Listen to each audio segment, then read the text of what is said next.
Hello friends, in the previous lecture under the basic concepts of thermodynamics, we discussed its application areas, systems, processes, control volume and the thermodynamic equilibrium. In today's lecture, we shall be discussing temperature and the zeroth law of thermodynamics. Temperature. Although we are familiar with temperature as a measure of hotness or coldness, it is not easy to give an exact definition for it. Based on our psychological sensations, we express the level of temperature qualitatively with words like freezing cold, cold, warm, hot and red hot. However, we cannot assign numerical values to temperatures based on our sensations alone. Furthermore, our senses may be misleading. A metal chair, for example, will feel much colder than a wooden one, even when both are at the same temperature. Fortunately, several properties of materials change with temperature in a repeatable and predictable way, and this forms the basis for accurate temperature measurement. The commonly used mercury in glass thermometer, for example, is based on the expansion of mercury with temperature. Temperature is also measured by using several other temperature dependent properties. Temperature is one of the 7 SI base quantities. Physicists measure temperature on the Kelvin scale, which is marked in units called kelvins. Although the temperature of a body apparently has no upper limit, it does have a lower limit. This limiting low temperature is taken as the zero of the Kelvin temperature scale. Room temperature is about 290 kelvins. The zeroth law of thermodynamics. We know that the properties of many bodies change as we alter their temperature. Here are a few examples. As the temperature increases, the volume of a liquid increases. A metal rod grows a little longer and the electrical resistance of a wire increases. Also, the pressure exerted by a confined gas increases as the temperature increases. We can use any one of these properties as the basis of an instrument that will help us pin down the concept of temperature. Figure here shows such an instrument. Any resourceful engineer could design and construct it using any one of the properties we talked about earlier. The instrument is fitted with a digital readout display and has the following properties. If you heat it, say with a burner, the displayed number starts to increase. If you then put it into a refrigerator, the displayed numbers start to decrease. The instrument is not calibrated in any way and the numbers have as yet no physical meaning. The device is a thermoscope but not as yet a thermometer. Suppose that, as in figure A, we put the thermoscope, which we shall call body T, into intimate contact with another body, body A. The entire system is confined within a thick walled insulating box. The numbers displayed by the thermoscope roll by until eventually they come to rest and no further change takes place. In fact, we suppose that every measurable property of body T and of body A has assumed a stable, unchanging value. Then we say that the two bodies are in thermal equilibrium with each other. Even though the displayed readings for body T have not been calibrated, we conclude that bodies T and A must be at the same unknown temperature. Suppose that we next put the body T into intimate contact with body B, as in figure B, and find that the two bodies come to thermal equilibrium at the same reading of the thermoscope. Then bodies T and B must be at the same still unknown temperature. If we now put bodies A and B into intimate contact as shown in figure C, we experimentally find that they are in thermal equilibrium with each other. The experimental facts shown here is summed up in the zeroth law of thermodynamics, which states that if bodies A and B are each in thermal equilibrium with a third body T, then A and B are in thermal equilibrium with each other. In less formal language, the message of the zeroth law is everybody has a property called temperature. When two bodies are in thermal equilibrium, their temperatures are equal and vice versa. We can now make our thermoscope into a thermometer, confident that its readings will have physical meaning. All we have to do is to calibrate it. We use the zeroth law constantly in the laboratory. If we want to know whether the liquids in two beakers are at the same temperature, we measure the temperature of each with a thermometer. We do not need to bring the two liquids into intimate contact and observe whether they are or are not in thermal equilibrium. The zeroth law, which has been called a logical afterthought, came to light only in the 1930s, long after the first and the second law of thermodynamics had been discovered and numbered. Because the concept of temperature is fundamental to those two laws, the law that establishes temperature as a valid concept should have the lowest number, so it was named the zeroth law. Measuring temperature. Temperature scales enable us to use a common basis for temperature measurements, and several have been introduced throughout history. All temperature scales are based on some easily reproducible states, such as the freezing and boiling points of water, which are also called the ice point and the steam point respectively. A mixture of ice and water that is in equilibrium with air saturated with vapors at 1 atmosphere pressure is said to be at the ice point, and a mixture of liquid water and vapors with no air in equilibrium at 1 atmosphere pressure is said to be at the steam point. In thermodynamics, it is very desirable to have a temperature scale that is independent of the properties of any substance or substances. Such a temperature scale is called a thermodynamic temperature scale, which is developed later in conjunction with the second law of thermodynamics. The thermodynamic temperature scale in the SI system is the Kelvin scale, named after Lord Kelvin. Here we first define and measure temperatures on the Kelvin scale. Then we calibrate a thermoscope so as to make it a thermometer.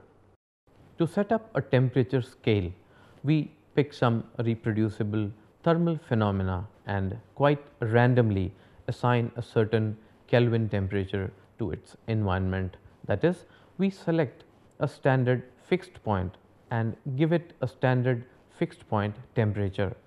We could, for example, select the freezing point or the boiling point of water, but for technical reasons we select instead the triple point of water, where liquid water, solid ice and water vapors can coexist in thermal equilibrium at only one set of value of pressure and temperature. Figure here shows a triple point cell in which this so-called triple point of water can be achieved in the laboratory. By international agreement, the triple point of water has been assigned a value of 273.16 Kelvin as the standard fixed point temperature for the calibration of thermometers. That is, T3 is equal to 273.16 K. Here the subscript 3 means triple point. This agreement also set the size of the Kelvin as 1 upon 273.16 of the difference between the triple point temperature of water and absolute zero. Note that we do not use a degree mark in reporting Kelvin temperatures. It is 300 K, not 300 degree K. The constant volume gas thermometer. The standard thermometer against which all other thermometers are calibrated is based on the pressure of a gas in a fixed volume. Figure shows a constant volume gas thermometer. It consists of a gas filled bulb connected by a tube to a mercury manometer.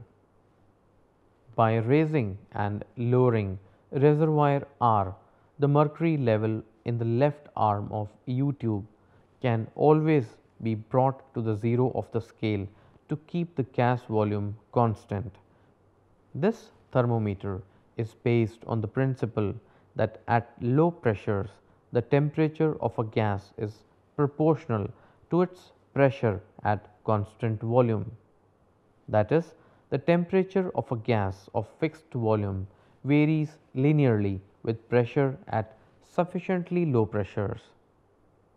The temperature of anybody in thermal contact with a bulb, such as the liquid surrounding the bulb in figure, is then defined to be T is equal to Cp, in which P is the pressure exerted by the gas and C is a constant. From our knowledge of fluids, the pressure P is equal to P0 minus rho GH.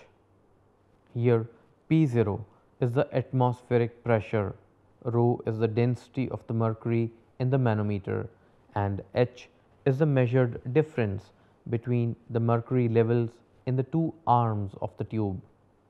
If we next put the bulb in a triple point cell, the temperature now being measured is equal to Cp3. Here P3 is the gas pressure now.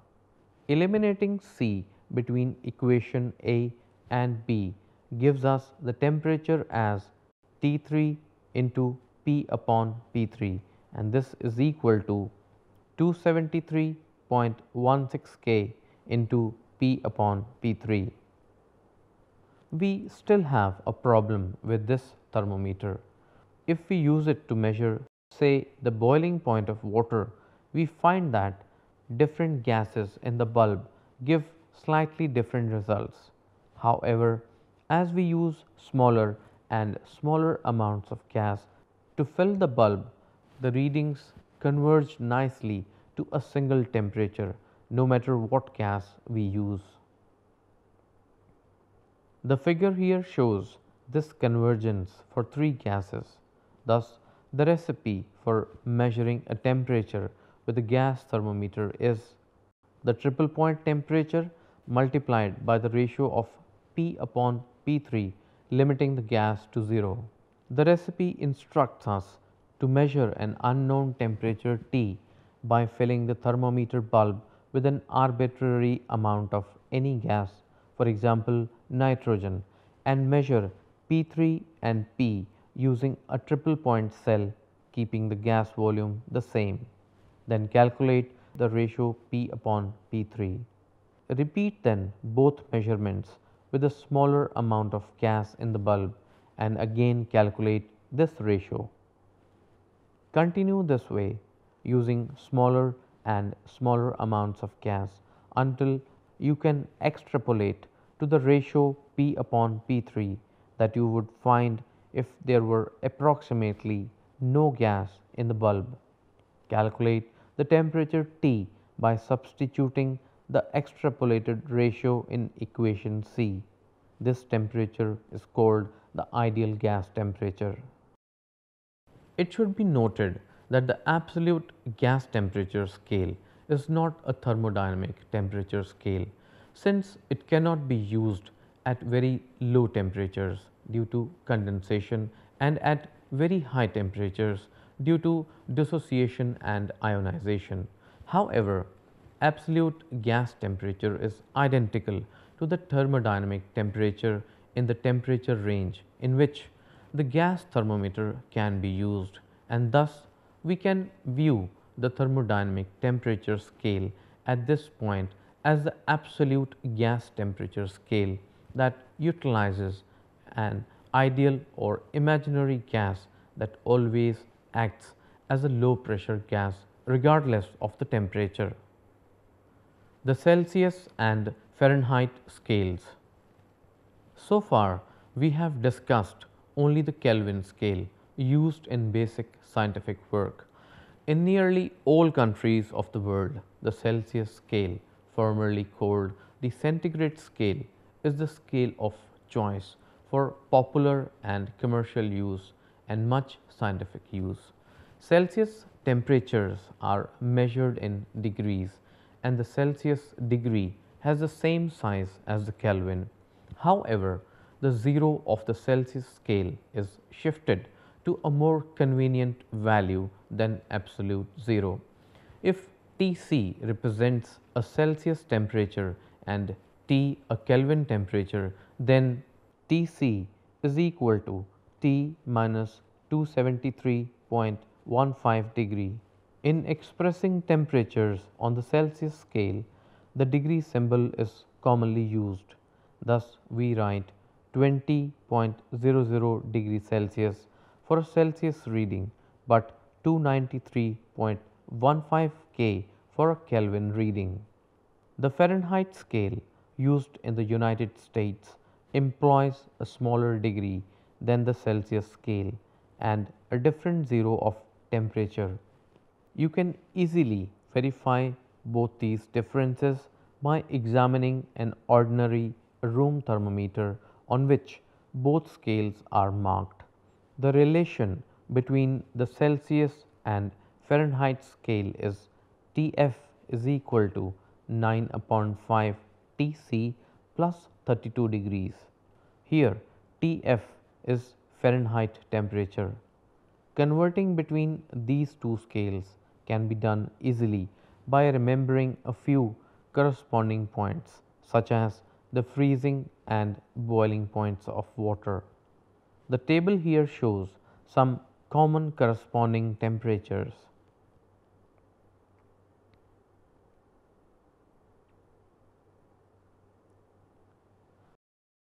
This figure here compares the Kelvin, Celsius and the Fahrenheit scales. We use the letters C and F to distinguish measurements and degrees on the two scales. Thus, 0 degree centigrade is equal to 32 degree Fahrenheit, means that 0 degree on the Celsius scale measures the same temperature as 32 degree on the Fahrenheit scale, whereas 5 centigrade degree is equal to 9 Fahrenheit degree means that a temperature difference of 5 Celsius degrees is equivalent to a temperature difference of 9 Fahrenheit degrees. So friends, here we come to the end of our discussion in this lecture, and therefore we sum up. Temperature is an SI base quantity related to our senses of hot and cold. Temperature is measured with a thermometer which contains a working substance with a measurable property that changes in a regular way as the substance becomes hotter or colder. When a thermometer and some other object are placed in contact with each other, they eventually reach thermal equilibrium. The Zeroth law of thermodynamics states that two bodies are in thermal equilibrium if both have the same temperature reading, even if they are not in contact. The temperature scales used in the SI and the English system today are the Celsius scale and the Fahrenheit scale respectively. In the SI system, temperature is measured on the Kelvin scale, which is based on the triple point of water. Other temperatures are then defined by the use of a constant volume gas thermometer, in which a sample of gas is maintained at constant volume, so its pressure is proportional to its temperature. So that is it for today. In the next lecture, we shall discuss energy and energy transfer. Thank you very much.